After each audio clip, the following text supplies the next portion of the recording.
여러분과 나눌 본문은 여호수아 8장입니다. 여러분들이 성경을 다 펴시고 여호수아 8장, 여호수아는 이제 그 모세의 후임자로서 모세 오경이 끝나는 신명기 바로 그 다음에 여호수아서로 시작하면서 여호수아가 오늘날 우리들을 또 그 다음 세대를 이어가는 자들에게 주는 말씀이기도 한데, 오늘은 특별히 여호수아 8장 32절에서 35절을 제가 여러분에게 봉독해 드리겠습니다. 32절에서 35절입니다. 여호수아가 거기서 모세의 기록한 율법을 이스라엘 자손의 목전에서 그 돌에 기록하며 온 이스라엘과 그 장로들과 유사들과 재판장들과 본토인뿐만 아니라 이방인에까지 여호와의 언약궤를 맨 레위 사람 제사장들 앞에서 궤의 좌우에 서되 절반은 그리심산 앞에 절반은 에발산 앞에 섰으니 이는 이왕의 여호와의 종 모세가 이스라엘 백성에게 축복하라고 명한 대로 함이라. 그 후에 여호수아가 무릇 율법책에 기록된 대로 축복과 저주하는 율법의 모든 말씀을 낭독하였으니, 모세의 명한 것은 여호수아가 이스라엘 온 회중과 여인과 아이와 그들 중에 동거하는 객들 앞에 낭독하지 아니한 말이 하나도 없었더라. 아멘. 오늘 말씀을 좀 어렵기도 하고 약간 좀 힘들기도 하고 마음에 번민이 많이 있었습니다. 근데 주님께서는 이미 2000년 전에 산상수훈 복음서에서 그때도 미혹이 이미 우리 곁에 왔다고 했습니다. 그때부터 미혹이 우리 곁에 왔다고 했으면 지금은 그 미혹이 얼마나 가까이 왔겠습니까? 우리 눈으로 보는 것이죠. 지금 미혹이 우리 눈으로 보고 있는 것입니다. 지금 교황으로 인해서 지금 한국에 이제 교황이 들어와 있는데, 로만 캐톨릭의 pop이 들어와 있는데, 그 교황이 모여 있는 그 군중들을 보면서 엄청난 군중들이에요. 뭐 지금 몇십만 명이 모였어요. 저 군중들은 뭐 때문에 저리 열광할까? 저는 그렇게 정신없는 광신도가 아니기 때문에 캐톨릭을 어떤 모함할 마음은 전혀 없고 그렇게 많이 모인 것에 대한 질투할 마음도 전혀 없습니다. 그러나 생각해 봅니다. 저렇게 많은 군중들이 저 교황 앞에서 교황의 무엇을 보고 저렇게 열광할까? 그 캐톨릭이 그 많은 사들이 다 캐톨릭 신자들일까? 도대체 무엇을 보고 저리 열광하는지. 어쩌면 그 교황이라는 프란시스코라는 그 교황의 어떤 그 인자한 얼굴과 그 미소와 아주 작고 약한 자를 향하는 손짓과 아기들을 붙잡고 입을 맞추는 그런 어떤 그 퍼포먼스를 보고, 아니면 그 교황이 자기의 겸손함을 드리기 위해서 한국에서 가장 작은 건지 모르지만 그 기아 소울이라는 그런 차를 타고 가는 것에 대해서 참으로 전 세계적인 리더가 저렇게 작은 차를 타구나 하는 그 겸손함의 모양을 보고 열광을 하는 건지, 저는 그들의 마음을 알 수는 없었습니다. 마치 그 교황만이 그들을 위로해주고 아픔을 알아주는 것 같은 그런 어떤 태도를 볼 때, 그러면 우리나라에서는 온갖 핍박과 서름만 다 준 것 같은 그런 리액션 하는 사람들도 보였습니다. 물론 기대하진 않았지만 이번 교황의 모든 행적에 있어서 그 캐톨릭은 굉장히 뜨거운 반응을 얻고, 어떤 목사님들은 오히려 그런 캐톨릭을 보고 우리도 본받아야 되겠다라는 그런 정신없는 말씀도 하시고, 교황이 하는 모든 그 말씀에 보면은 그 연약한 자, 소외되고 가난하고 버림받은 자들을 향한 그 마음은 굉장히 많은데, 모든 것에 보면은 하나님은 빠져 있어요. 이번에 교황의 모든 행적을 보면은 역시 거기에 하나님은 빠져 있었어요. 그러면서 그 교황이 하는 말이 뭐냐면, 오늘날은 약하고 가난한 자, 소외된 자를 섬기는 것이 순교라는 거예요.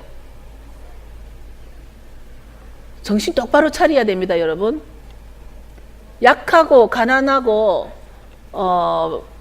버림받은 소외된 자들을 섬기는 것이 순교라는 것입니다. 그렇다라면 그 사람 말이 그 말이 맞으면 좀 더 위로 올라가야 되는 건데 평양 쪽으로 가야 되는 거 아닌가요? 오히려 북한에 더 소외되고 오히려 북한에 더 지금 그 인권이 핍박받고 정말 사람같이 못하게 사는 그 인권을 놓친 자들이 북한에 있는데 왜 남한에 와가지고 잘 사는 어느 나라에 나가나 소외된 자도 있고 약한 자도 있고 병든 자도 있는데 왜 남한에 지금 그래도 잘 먹고 잘 살고 남한에 와가지고 이 순교를 어디다 대냐면 약하고 병든 자를 섬기는 것이 순교라는 거죠. 이것은 상당히 의도적으로 순교와 배교를 혼합시켜 버리는 거예요. 순교와 배교를 혼합시키는 거예요. 왜냐하면 순교는 내가 하나님을 믿는 믿음 때문에 지금 시리아와 같이 이라크와 같이 내가 그 믿음을 지키기 위해서 내 목숨을 내놓는 것이 순교입니다. 사람을 섬기는 것이 순교라고 말을 하는 교황의 정체는 저는 처음서부터 이 교회를 시작할 때 캐톨릭의 정체부터 시작을 했었습니다. 예수회에 대한 것에서부터 우리 교인들하고 많은 책을 나누기도 하면서 그 캐톨릭에 대해서 공부를 했고 또 예슈아 하우스 때 그 칼 목사님도 계속 캐톨릭의 정체에 대해서 계속 우리가 나누고 있기 때문에 그 프란시스코 그분이 아주 인자 말씀으로 사람들의 마음을 얻기 위해서 그 약한 자들을 섬기는 것이 순교다라고 한다면 장소를 잘못 찾아온 거죠. 약한 자는 남한에 많은 것이 아니라 아프리카에 더 많이 있고 당장 그 대한민국의 북쪽에 노스 코리아에 더 많이 있는데 와서 순교라는 말을 거기서 한다라는 것은 좀 잘못된 것 같습니다. 그럼에도 불구하고 사람들은 무엇을 보고 저리 울며 열광을 할까? 사람들이 뭐가 지금 이 갈망함이 있기에 그런 걸 보고 저렇게 열광을 할까? 한국하고 정치적으로 한국하고 미국은 굉장히 가까운 나라입니다. 미국에서 일어나면 금방 한국에 일어나고 한국의 소식들은 금방 또 미국에 들어오고 그런데 지금 미국에서는 옛날에는 우리가 길에 가면 수녀들을 자주 봤습니다. 근데 어느 날은 여러분 수녀를 많이 보지 못할 겁니다. 지금 미국은 수녀가 70%가 줄었답니다. 수녀가 70% 줄었고 신부는 33%, 35%가 줄었다는 통계가 나와 있습니다. 지금 이 미국에서는 캐톨릭의 성직자들이 많이 줄어 있어요. 근데 지금 한국에는 지금 그 프란시스코 교황이 오고 나서부터 지금 뭐 굉장히 지금 캐톨릭이 뭐 재밌게 놀고 있어요. 근데 이번에 한국에서 일어나고 있는 여러 상황들을 보면 마치 요한계시록을 보는 것 같은 그런 것을 영화를 보는 것 같이 뉴스를 보면 그 뭐 이상한 가수들도 들어와 가지고 그 사람 살을 먹는 퍼포먼스를 하고 지금 한국은 모든 게 다 퍼포먼스예요 지금. 근데 이번에 행해지고 있는 일들을 보면은 다니엘서 7장 25절을 다시 한번 우리가 기억하게 되는 것이죠. 다니엘서 7장 25절은 그대로 뭐라고 됐냐면 그가 장차 지극히 높으신 이를 말로 대적하며 또 지극히 높으신 이의 성도를 괴롭게 할 것이며 그가 또 때와 법을 고치고자 할 것이며 성도들은 그의 손에 붙임 바 되어 한 때와 두 때와 반 때를 지내리라. 지금 다니엘서 7장 25절에 보면 마지막 때 되면 장차 지극히 높으신 이를 말로 대적한다는 거예요. 지금 뭐 구태여 지금 프란시스코가 말을 가지고 어떻게 하는지 말할 필요가 없이 여러분 지금 우리 눈앞에서 보고 있는 상황입니다. 다니엘의 그 예언이. 또 때와 법을 변개하는 것입니다. 때와 법을 변개하는 것이 바꾸는 것이죠. 근데 다니엘서는 주전 6세기 600년도에 BC 600에 이 책을 쓴 거예요. 그러니까 다니엘은 BC 6세기에 마치 오늘날 일어날 일을 미리 알고 그 예언을 한 거예요. 그러니까 다니엘은 하나님의 기적들과 계시들을 적어놓은 책이긴 한데 하나님의 계시들을 증거해 놓은 것이 바로 다니엘서예요. 먼저 법을 어떻게 고쳤는지를 볼 텐데 그 10계명 영상을 좀 준비해 주세요. 이 캐톨릭이 법을 어떻게 고쳤는가, 캐톨릭이 때를 어떻게 고쳤는가는 아주 간단하게 우리가 딱 한 가지로 볼 수가 있습니다. 그래서 제가 지금 그 하나님이 시내산에서 모세에게 돌판에 적은 10계명을 줬습니다. 그런데 이 10계명이 세월이 흐르면서 세 가지가 나와버린 거예요. 그러니까 유대인의 10계명, 그리고 개신교의 10계명, 그 다음에 천주교의 10계명, 이렇게 10계명이 세 가지로 나눠져 버린 거예요.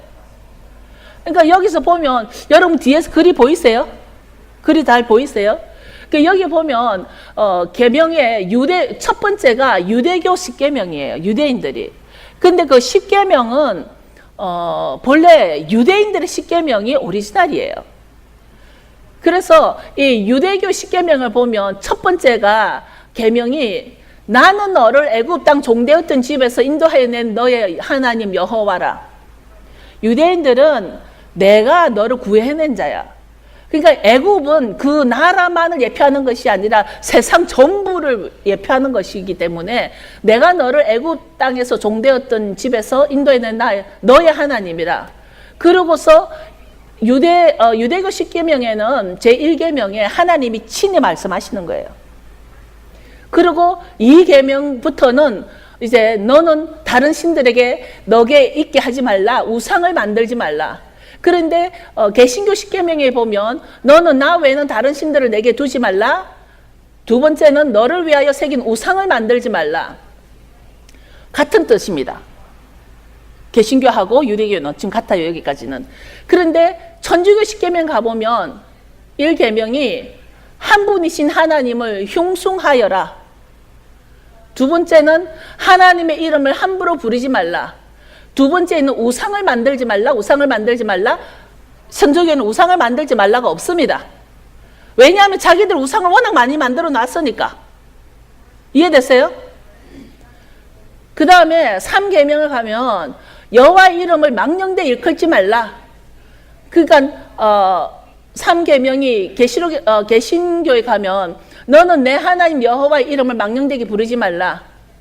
그런데 천주교는 뭐라고 됐습니까? 주일을 거룩히 지내라. 썬데이를 거룩히 지내라. 썬데이를 거룩히 지내라. 여러분, 하나님은 모세에게 썬데이를 준 적이 없습니다. 그런데 천주교에서는 여기다가 샤밧을 빼버리고 썬데이를 넣어버린 거예요.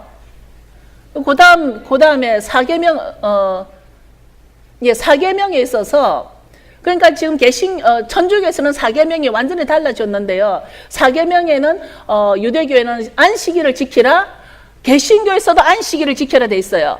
Keep the Shabbat holy. 네. 그 다음에 유대교에서는 5계명에 부모를 공경하라, 개신교에서도 부모를 공경하라. 그러니까 천주교에서는 4계명의 부모에게 효도하라 하고 사람을 죽이지 말라 하고 이게 더 늘려놓은 거예요. 바꿔놓은 거예요. 그러니까 지금 여기에 보면은 법을 바꾸고 때를 바꿔놓은 것이 10계명 안에서 나옵니다. 천주교가.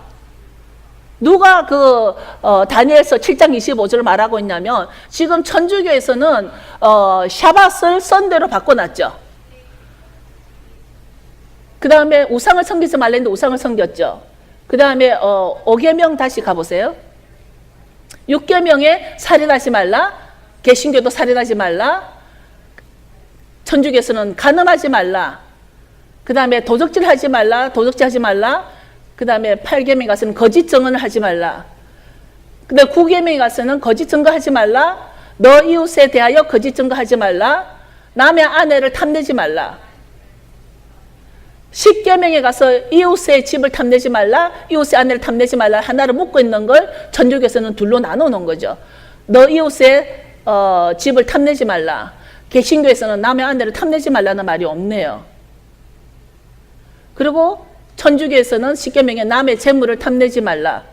그러니까 이렇게 계명을 바꿔놓은 거예요. 아주 클리어한 그 모세의 그 613가지 전체 말을 뿐만이 아니라 이 10가지의 계명도 천주교에서는 이렇게 바꿔놔 버렸습니다. 그러니까 유대교 거하고 개신교 거하고 천주교 거하고 이렇게 바뀌어져 버린 것이죠. 그러면서 오늘 제가 본문에 그 여호수아가 말하고 있는 그 8장 5절 8장 34절에 제가 여러분과 나누고자 하고 싶었던 말은 34절이었어요. 그 후에 여호수아가 무릇 율법책에 기록된 대로 축복과 저주하는 율법의 모든 말씀을 낭독하였으니, 말을 하자면 우리가 그렇게 말하는 blessing, 축복하고 curse, 저주, 그 축복과 저주는 어디에 붙어놨냐면 하나님 말씀으로 붙여놨어요. 하나님 말씀으로. 하나님의 말씀인 율법을 지키고 행하면 축복이고, 하나님의 말씀을 지키지 않으면 저주라는 아주 심플한 것이 오늘 이 여호수아가 우리에게 말해주고 있는 거예요. 하나님은 신명기 27장 15절에 보면 장색의 손으로 조각하였거나 부어 만든 우상은 여호와께 가증한 것이니 그것을 만들어 은밀히 세우는 자는 저주를 받을 것이라. 모든 백성은 응답하여 말하되 아멘이라 할지라. 근데 오늘 지금 누가 이걸 하고 있습니까? 아주 장색을 만들고 손으로 조각해서 부어 만든 우상을 지금 들고 다니면서 우리가 보기에는 지팡이지만 지팡이에는 많은 장식이 지금 들어가 있는 것이죠. 이 말씀은 유대인들에게만 속한 말인가? 오늘 이 35절을 보면요, 모세에 명한 것은 여호수아가 이스라엘 온 회중과 여인과 아이와 그들 중에 동거하는 객들 앞에 낭독하지 아니한 말이 하나도 없더라. 여기에 나오는 객은 제가 늘 말했듯이 GER, girl이라는 히브리 말로서 모든 거류, 이방인들이라는 뜻이에요. 이스라엘 백성 외에 열방이라는 뜻이에요. 그러니까 유대인과 남자, 여자 모든 그 이방인들에게까지도 이 말씀이 하나도 낭독되지 아니한 것이 없었다라는 거예요.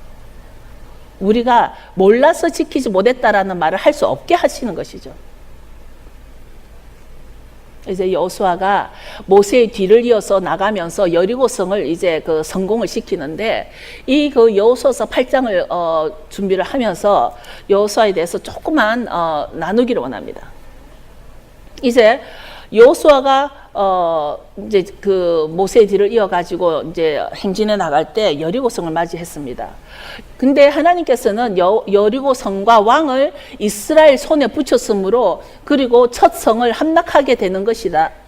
함락하게 되는 것이고, 그래서 6장 17절에 보면 이 성과 가운데 있는 모든 것은 여호와께 온전히 바치라. 여리고성을 이제 하나님이 여호수아에게 붙여줍니다. 그 손에, 너 손에 붙여주는데 이 성에 있는 모든 것은, 그러니까 이제 첫 성을 이제 쟁탈하게 되는 것이죠. 그러면서 이 성에 있는 모든 것은 여호와께 바치라. 그러나 여기 보면 기생 라합과 그 집에 동거하는 자는 모두 살려두어라. 이는 우리가 보낸 사자들을 그가 숨겨주었습니다. 지금 하나님이 여리고성을 이스라엘 백성에게 붙여줍니다. 이제 너가 할 것이다. 너가 이길 것이다. 그런데 그 성에 있는 모든 것은 하나님의 것인데, 그러나 라합과 라합의 가족만은 치지 마라. 내버려둬라. 여기서 우리가 초점을 잠시, 우리가 만약에 드라마를 찍는다면 방을 바꿔보겠습니다. 지금 라합은 어느 나라 사람이냐면 여리고성 사람이에요. 그런데 여리고성 사람의 입장에서 볼 때는 라합은 반역자야. 반역자. 만약에 어느 날 이런 사건이 일어났다면 아마 국제법에 훼손될 만한 일이야. 이스라엘이 침공에 들어갔는데 그 나라의 그 기생 하나가 스파이 짓을 해가지고 점령을 다 당해버렸어. 그러면 그 기생은, 그 라합은 오늘날 국제법에 아주 엄청난 벌을 당하게 되는 그런 상황이에요. 이 사건이 무슨 사건인가를 여러분 지금 생각을 잘 해보시기 바랍니다. 제가 무슨 말을 하고자 하냐면, 여리고 사람들로 보면 라합은 죽일 여자인 거죠. 적을 숨겨줬기 때문에. 그런데 여러분, 제가 하고자 말입니다. 사람의 적이 하나님의 적이 아니라는 거예요. 사람의 적이 곧 하나님의 적이 아니라는 거예요. 그러니까 이게 뭐냐면 오늘날 사회주의 사상들이나 오늘날 인본주의 사상들이 볼 때는 이게 엄청나게 큰일인 거예요, 지금. 하나님은 하나님의 계획 아래 여리고성을 무너뜨려서 이스라엘 백성 손에 여리고성을 주게 되는 게 하나님의 계획이야. 그렇다면 라합은 하나님의 계획에 쓰임 받는 것인데, 그러나 일단 하나님을 제껴두고 인본주의자적인 입장에서 바라볼 때, 또는 여리고성 사람들에게 바라볼 때 라합은 사람을 대적한 그 나라, 자기 나라를 팔아먹은 아주 우리나라 이완용 같은 자라. 기생 라합이 이완용보다 더 못됐죠. 이거는 함락시켜 버렸으니까. 이제 사회주의자들과 인본주의자들이 신권보다도 하나님의 권위보다도 인권을 먼저 내세울 때, 말을 하자면 내가 지금 교황이 프란시스코 교황이 한국에 와가지고 하나님을 쏙 빼버리고 아주 천주교 가톨릭 교회 황제인 프란시스코한테만 사람들이 열광하게 만들어 버린다는 거예요. 그저 약한 자, 작은 차 타고. 제가 페이스북에 글을 올렸습니다. 정녕 그렇게 순교를 하고 싶으면 여리고 약한 자가 순교를 하면은 바티칸에 그 많은 엄청난 재산을 다 팔아서 아프리카 사람들 다 도와주라고. 그게 순교라면. 이 캐톨릭, 특별히 제스웨트의 그 배경의 이야기를 하자면 끝이 없습니다. 실제로 일본이 우리나라를 쳐들어왔던 임진왜란 사건도 그거는 캐톨릭이 앞장섰던 일이었어요. 캐톨릭이 흩어가고 난 자리에는 엄청난 전쟁들이 늘 일어났습니다. 세계적으로. 다시 본문으로 돌아가면 18절에 너희는 온전히 바치고 그 바친 것 중에서 어떤 것이든지 취하여 너희가 이스라엘 진영으로 바치는 것이 되게 해서 고통을 당하지 않게 되도록 하라. 그 물건에 손대지 말라. 그랬습니다. 그것이 하나님이 여호수아에게 이 여리고성 다 너가 이길 것이다. 그러나 거기에서 물건은 전부 다 하나님께 바쳐라. 너가 손대지 말라. 이제 그래서 여리고성 무너졌습니다. 그리고 다음 진행을 계속합니다. 다음 장소로 해서. 이제 더 진행해서 가보니까 아이성이 나옵니다. 아이성. 그래서 여호수아가 또 정탐꾼을 보냅니다. 정탐꾼을 보내고 보니까 아이성에는 백성이 많이 없어요. 작은 성이었어요. 그러니까 이 정탐꾼들이 와가지고 여기는 백성이 많이 없으니까 한 2-3천 명만 보내도 될 것 같습니다. 다른 병사들까지 다 수고를 할 필요가 없습니다. 그래서 여호수아는 그렇게 했습니다.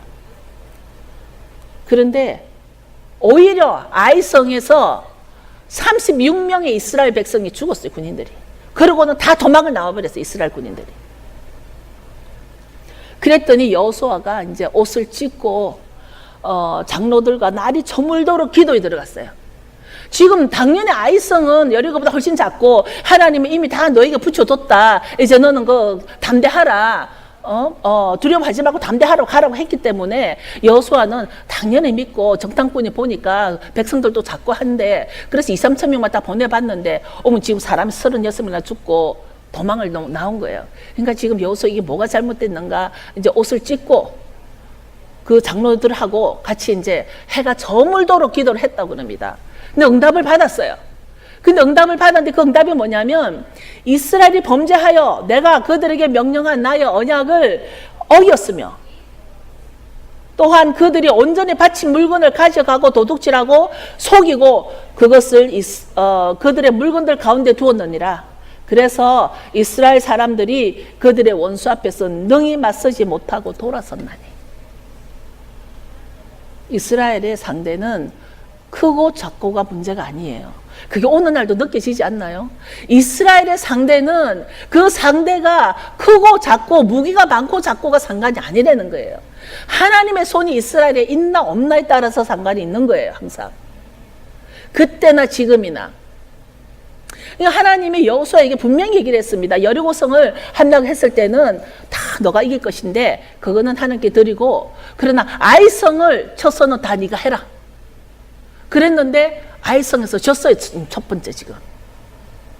그러니까 지금 여호수아는 큰일 난 거예요. 이게 무슨 일인가? 하나님이 떠났나? 그렇게 해서 기도한 결과 응답이 온 거예요. 너희 저 이스라엘 진영에서 밭이라고 하는 이 물건을 다 도둑질하고 너희들 물건과 섞여놨다는 거예요. 오늘 이 말씀을 여러분 한 사람 한 사람 한 사람 자기 각자 걸로 생각해 보세요. 원수 앞에서 능히 맞서지 못하고 돌아섰나니 우리 앞에 원수가 있는데 비즈니스 딜을 하는데 상대가 있는데 계약을 하는데 우리가 주여 주여 하나님을 믿는 자인데 믿지 않는 자들에게 능히 맞서지 못하고 돌아섰던 그런 사건들이 없나요? 이것이 바로 축복과 저주라는 거예요. 제가 오늘 여러분하고 나누자 하는 것은 축복과 저주를 여러분과 나누기를 원하는 것이에요. 금요일 날 칼 목사님 티칭이 너무 좋았어요. 그 구원에 대해서 이게 저주를 버리기 위해서 구원이 필요하다라는 거였습니다. 하나님의 말씀의 언약을 지킬 때 바로 축복이고 하나님의 언약을 안 지킬 때 저주라는 것이에요. 오늘 여호수아는 너무 간단한 거예요. 우리가 계속 우리는 복을 받기 위해서 뭐 금식도 하고 복을 받기 위해서 어떤 나의 힘으로 나의 능력으로 뭔가를 해보려고 합니다. 이 교회 저 교회 뛰어다니면서 뭐 이 교회 가면은 복의 저주가 아니 그 복의 설교가 나올까, 저 교회 가면 복 받는 기도를 받을까, 막 이 교회 저 교회 뛰어다닙니다 사람들. 금요일날 보면은 미국 사람들 보면은 뭐 다른 교회 실컷 가가지고 다 얻어 터지고는 영적으로 얻어 터지고는 여기 다시 와가지고는 또 기도 받고 또 가가지고 또 얻어 터지고 오고 하는 사람을 아주 그냥 그렇게 루틴으로 사는 사람들이 굉장히 많아요. 이 말씀은 지금 제가 나누고 있는 이 말씀은 성경에 말하기를 천지는 없어질지라도 이 말씀은 하나도 없어지지 않는다라는 그 말씀이에요. 우리는 말씀 때문에 복과 저주로 나눠진다라는 것 저와 여러분이 오늘 적용을 해봐야 될 문제입니다. 말씀 때문에 복의 삶이 되고 저주의 삶이 된다라는 거예요. 다른 게 아니에요. 여러분들이 유대인이기 때문에 이방인이기 때문에가 아니라 이 말씀 때문에, 그래서 여호수아는 이 말씀을 남자 여자 아이 뭐 할 것 없이 그 이방인까지 다 말했기 때문에 내가 말을 안 한 게 하나도 없다. 그래서 신약에 와가지고는 너가 핑계치 못하리라 그랬어요. 핑계치 못하리라. 왜냐하면 이 구약에서 모든 자들에게 다 말씀을 했다고 되어 있습니다. 하나도 빠짐없이. 예수님도 이 말씀을 완성하러 오신 거예요. 예수님이. 그러나 하나님의 법과 하나님의 때를 변개시킨 것을, 그런 그 그룹의 리더를 믿고 따라가면서 그 사람의 손으로 안수받는 것을 최고의 영광이라고 믿는 자의 삶은, 하나님의 말씀과 하나님의 법과 때를 변개한 자의 안수를 받는 자의 삶은 어떤 삶이 되겠습니까? 하나님 분명히 하나님의 말씀으로 인해서 축복이 일어나고 말씀으로 인해서 저주가 일어난다라고 얘기를 했는데, 다시 말하면 라합은 여리고 측에서 보면은 천대를 멸해야 하는 반역자이지만, 그러나 그의 후손은 그 라합의 이름이 그 바로 예수님의 혈통 가운데 그 이름이 올라온 라합이에요. 그러니까 우리가, 제가 지금 오늘 하고자 하는 말은, 어쩌면 지금 제가 여기에 서서 말을 하지만 내 마음은 한국을 향해서 막 외치고 싶은 거예요. 제발 하나님이 되게 하자. I am who I am. 하나님 되게 하자. 도대체 그 사람이 그 우아한 그 무슨 흰 옷과 빨간 옷과 여러 가지 장식으로 한 것을 가지고 와서 그 약하고 소외된 자에게 그 눈에 보이는 것을 하는 것을 가지고 내 영을 다 맡겨버리는 거예요. 내 영을 다 줘버리는 거예요. 우리는 성경의 말씀을 대할 때 우리의 아주 얄팍한 정보나 지식으로 판단해서는 안 된다는 거예요. 저는 이번에 하나 큰 거를 배운 게 있습니다. 이것 때문이구나. 제가 아주 무릎을 치면서 배운 것이 있습니다. 나는 캐톨릭에서 성모 성천이 있다라는 걸 못 들었어요. 요번에 처음 들었어요. 성모 성천 주일이라는 게 저는 처음 들었어요. 성모가 성천했나요? 성경에는 성모가 승천했다라는 말이 없어요. 그런데 이것뿐만이 아니라 왜 성모 성천 때문에 하나 가려진 게 있었는데, 제가 평소에 왜 이것이 가려졌을까? 이게 가려질 일이 아닌데 왜 가려졌을까 했는데, 성모 성천 때문에 이 사실을, 이 진리를 가려놨구나. 에베소서 4장 8절. 에베소서 4장 8절을 가보면 예수님이 십자가에 돌아가시고 부활하시고 40일간 이 땅에서 증인 역할을, 증거를 하시는 기간이 있었습니다. 그러다가 40일 때가 차서 이제 He's ascending. 지금 예수님이 오히려 지금 승천을 하시는 시간이에요. 4장 8절을 보십시오. 4장 8절 같이 보는 게 좋겠습니다. 에베소서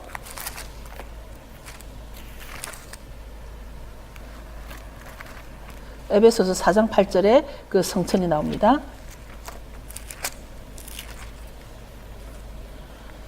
그러므로 이르기를 그가 위로 올라가실 때에 사로잡힌 자를 사로잡고 사람들에게 선물을 주셨다 하였도다. 그가 위로 올라가실 때에, 예수님이 지금 He's ascending right now. 그래서 지금 예수님이 지금 승천하시는 순간이에요, 이 순간이. 그런데 그거 신학에 있어서 아무도 예수님의 승천에 대해서 나누고 가르치는 사람이 없어요. 그래서 난 이게 정말 예수님이 승천하시는 게 다시 오실 분이기 때문에 너가 올라가는 것을 본 그대로 다시 오리라 했는데, 이 올라가는 것이 얼마나 중요한데, 다시 오실 주님만큼 이렇게 어센딩하는, 올라가시는 게 중요한데도 이것을 가르치는 사람이 없어요. 그래서 제가 요번에 캐톨릭에서 이 성경이 얼마나 이 캐톨릭에서 뒤틀어놔 버렸냐면 성모 성천을 위해서 이거를 죽여버린 거예요. 여러분 이제 진리를 아시겠어요?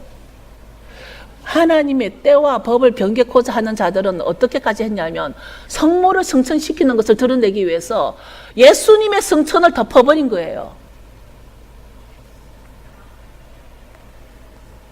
성천이 아주 중요한 날인데 온데간데가 없어요. 예수님 성천은 온데간데가 없어요. 성모 성천을 그들이 지키고 있다니 바깥에 보이는 형식으로 내 영을 내어놓지 말아야 됩니다. 호세의 탄식처럼 내 백성이 지식이 없어서, 즉 말씀이 없어서 망한다고 우리 대한민국을 지어야 할까요? 저는 지금 오늘 당장보다도 이 일이 끝나고 난 뒤에 뿌려질 그 혼합, 통합, 혼합, 순교와 배교를 이미 헷갈리게 만들어서 무엇이 순교고 무엇이 배교고를 모르게 만들어놔 버렸어. 아주 사회주의 사상으로 사람들에게 의도적으로 사회주의를 뿌리기 위해서 가난한 자에게 섬기는 것이 순교다라고 말해버림으로써 그것이 바로 배교인 것을, 진짜 순교를 해야 할 자리에는 하나님은 빠져버리고, 이제 시작인데 여호수아가 아이성을 잃었을 때 처음에 옷을 찢고 날이 저물도록 기도했다라는 그 마음같이 그런 안타까운 마음으로 이제 우리가 해야 할 일은 기도밖에 없다라는 거예요. 이제 우리가 해야 할 일은 정말 기도밖에 없는데 무슨 기도를 해야 되냐는 거예요. 아직도 내 거를 위해서, 내 사업을 위해서, 내 가족을 위해서. 제가 오늘 찬양을 하는데 저도 마음에 여러 가지가, 저도 자녀들 있고 저도 여러 가지 일들이 많이 있다 보니까 마음에 이렇게 무거운 뭔가 하나가 있는데, 찬양을 할 때 세상의 것은 어차피 없어질 것들이다. 나는 오직 여호와만 찬양하리라. 그러고 난 뒤에 평강이 확 와버렸어요. 나는 오직 여호와만, 주님만 섬기겠다라는 그 고백을 내가 나오면서 세상에 일어나는 일은 어차피 없어질 일들이라는 거죠. 우리는 정말 여호수아처럼 기도를 해야 되겠는데, 여호수아는 그 장로들과 옷을 찢고 밤새 그 날이 저물도록 기도를 했더니 하나님께서 이스라엘 진영에 있어서는 안 될 일이 있었다는 응답을 받았어요. 우리도 그런 응답을 받는 기도를 해야 되겠는데, 여러분 그런 응답 받는 기도, 우리도 그런 기도를 해야 되는데 다시 한번 기억하자면 내 적이라고 해서 그것이 하나님의 적이 아니라는 것을 기억해야 하고, 내 중심의 기도에서 하나님 중심의 기도를 해야 되겠고, 이제는 우리가 하나님을 좀 더 알아야 할 때라는 거죠. 우리는 어쩌면 그동안 많은 교회 생활을 하면서 타성에 젖어서 아주 습관적인 신앙생활을 할 수가 있는데, 아브라함 얘기를 잠시 나눠봅시다. 사도 바울이 로마서에서 뭐라 그랬냐면, 사도 바울이 로마서 4장에 보면 아브라함 얘기를 하면서 아브라함더러 하나도 경건하지 않았다라는 거예요. 경건하지 아니한 자를 어렵다 했다라는 거예요. The Roman 4:5. 로마서 4장 5절에 보면 사도 바울이 아브라함 보고 하나도 경건함이 없는 자인데 하나님 그를 의롭다 했다는 거예요. 그러니까 인간적으로 보면 아브라함을 보면 정말 경건함이 없죠. 그 아버지 데라는 뭐 했나요? 아세라 우상을 만드는 사람이었잖아요. 아세라 우상을 만들어 가지고 마치 뭐 불상들 만들어가 파는 것 같이 아세라 우상을 만들어 파는 사였잖아요. 그래서 하나님이 안 되겠다, 너는 빨리 나와라. 그래서 본토 친척 아비 집을 떠나서 나가라 그랬더니 나오다가 또 그 아말렉 그 속속들에게 지가 살고 싶으니까 마누라에 대해서도 거짓말도 하고. 그 아브라함은 보면 인간적으로는 경건하다고 할 수가 없는 거예요, 사실은. 그런데 하나님이 그가 하나님을 믿는 믿음 때문에 그를 의롭다라는 것을 믿으라는 거예요. 여기 4장 5절에 보면 바울은 아브라함 보고도 경건하지 아니한 자를 의롭다 하시는 이를 믿는 자에게는 그의 믿음으로 의로 여기나니. 저와 여러분 마지막 때, 지금 마지막 때이기 때문에 이런 설교가 꼭 필요한 거예요. 왜냐하면 마지막 때 그저 모양만 보고 형상만 보고 그저 아주 번들어한 그 말투나 어떤 이 교회 분위기를 보고 쫓아다니지 말라는 거예요. 하나님이 보시는 눈과 사람이 보는 눈은 다르다는 거예요. 사람이 볼 때는 바울도 말했듯이 아브라함이 전혀 경건함이 없었다잖아요. 그러나 하나님은 그를 의롭다고 여긴 거예요. 왜냐하면 하나님 믿는 믿음 때문에.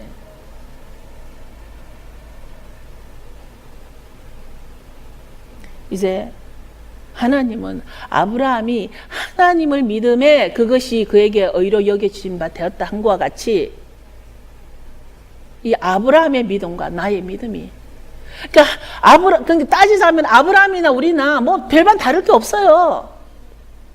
뭐 아브라함 집안도 별 볼 일 없고 우리 집안도 별 볼 일 없고, 아브라함도 거짓말 잘하고 나도 거짓말 잘하고 우리 뭐 별 다를 거 없어요.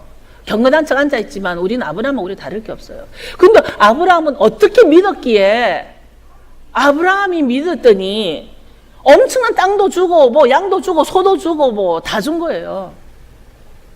나도 믿는데, 우리도 믿는데 왜 있는 땅까지 뺏기냐고요. 뭐가 다를까요? 우리는 이제는 좀 더 실체로 다가가야 될 것 같아요. 우리의 신앙이나 믿음이나 교회 생활까지도 이제는 하나하나가 좀 더 실체적으로 다가가야 돼. 제발 형식으로나 습관적으로 다닐 게 아니라는 거예요. 도대체 아브라함이 믿었던 믿음은 그렇게 엄청나게 겁으로 만들어줬는데 우리가 믿는 믿음은 뭐기에 이렇게 피곤하고 지치고 힘들까요?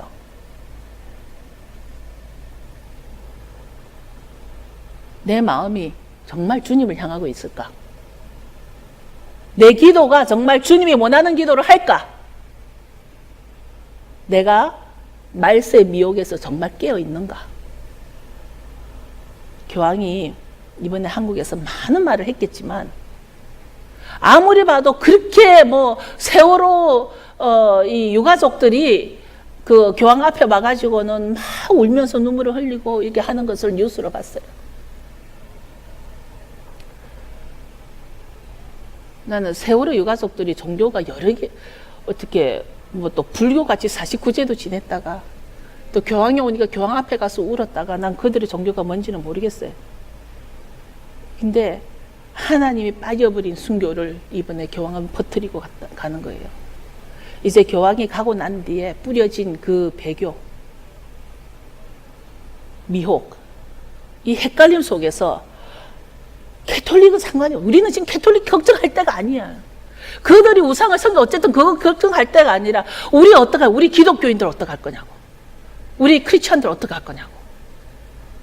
지금 저기 시리아에서만 저렇게 목배임을 당할까요?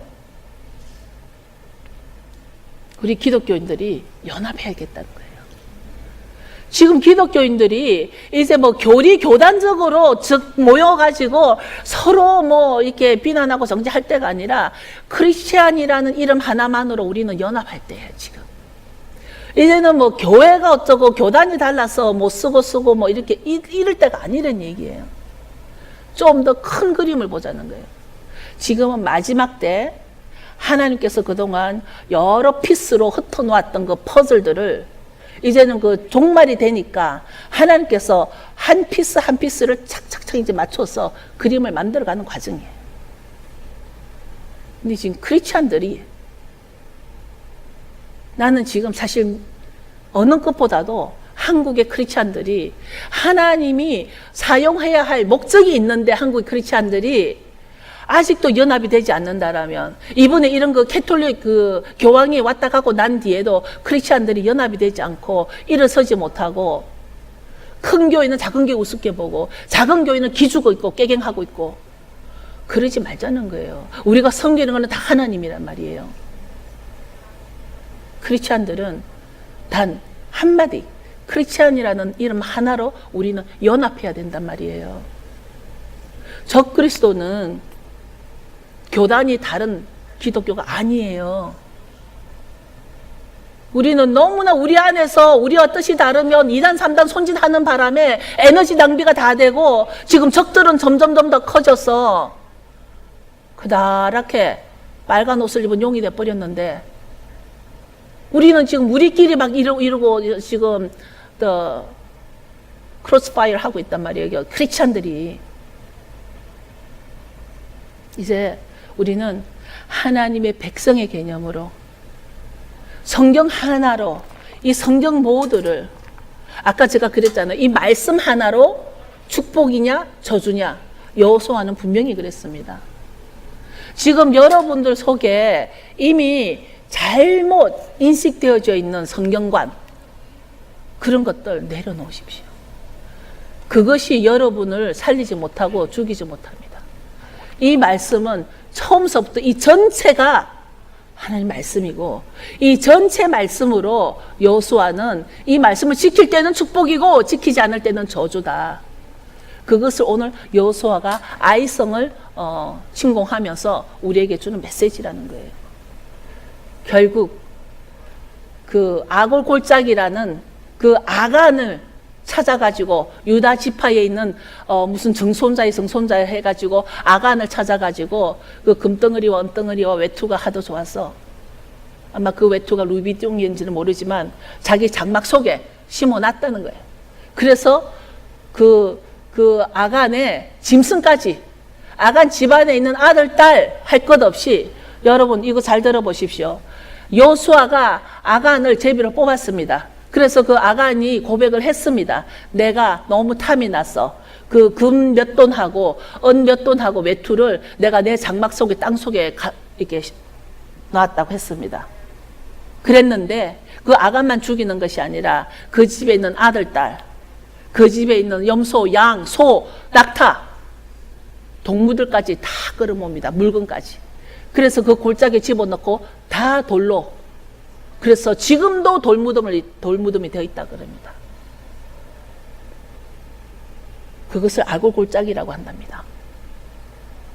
여러분, 죄에 있어서는 하나님은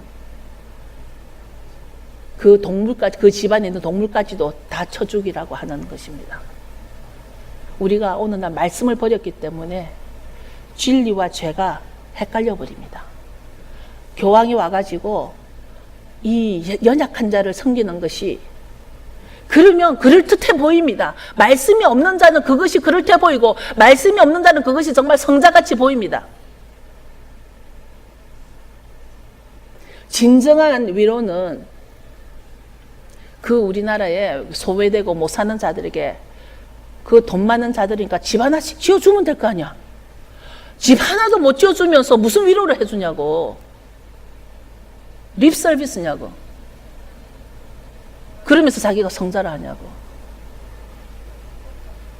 이제는 우리가 이 말씀을 가지고 뭉쳐야 될 때, 연합. 말씀을 가지고 연합이 될 때라는 거예요. 여러분 다 일어서십시오. 여러분들이 정말 한국을 대신해서 지금 회개해야 되겠는데, 문제는 지금 한국을 위해서 파수꾼의 역할을 해야 할 것 같습니다. 교황이 가고 난 뒤에, 이미 갔는지는 떠났는지는 모르겠습니다. 교황이 가고 난 뒤에 한국에 얼마나 이 WCC의 시작으로 얼마나 혼합이 오고 얼마나 이 배교가 와 있을지, 또 크리스찬들은 또 심지가 없는 아주 팔랑귀는 또 목사님들이라도 얼마나 또 기가 죽어 있을지. 교황 본받을 거 하나 없습니다. 교황 부러워할 거 하나 없습니다. 우리는 오직 이 말씀을 말씀되게, 진리는 진리되게, 우리가 정말 크리스찬들은 이 말씀 하나로 연합하는 것에 대해서 기도하기 바랍니다. 우리가 지금 이 시간 한국 교회의 연합을 위해서 기도했으면 좋겠습니다.